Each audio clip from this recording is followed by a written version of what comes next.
Hi fam jam, welcome to the part 18 of series what I did when I was not online. सो मैं सुबह सुबह अपना काम लेके बैठ गई थी, अपनी जॉब कर रही थी। और हाँ, मैं थोड़ा बाल वाल सेट कर रही हूँ कैमरे की तरफ देखी, क्योंकि मुझे वीडियो रिकॉर्ड करनी थी और मैं थोड़ा नींद में थी।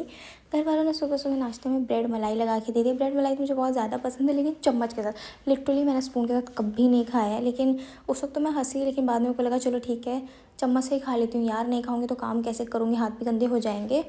और फिर काम वाम करने के बाद ना मैं शाम को ऐसे चेक करी थी, मुझे एक गुल्लक मिली। ये गुल्लक ना मेरे बचपन की एप्पल वाली गुल्लक, मतलब जब धनतेरस टाइम पे हम लोग जाते नहीं थे, दिवाली से पहले थोड़ा कुछ सामान लें, तो उस टाइम पे मैंने ली थी।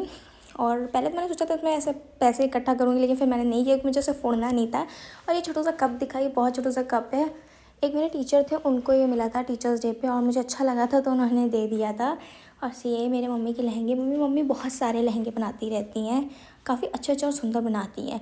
और यहाँ पे उन्होंने सीढ़ी लगवाई थी, क्योंकि उन्हें मुझसे साफ़ सफाई करवानी थी। लाइक उनको दिख गया कि मैं फ्री हूँ, तो ये साफ़ सफाई वाले काम मुझसे होंगे। That's it. पूजा हो रही थी। Okay bye.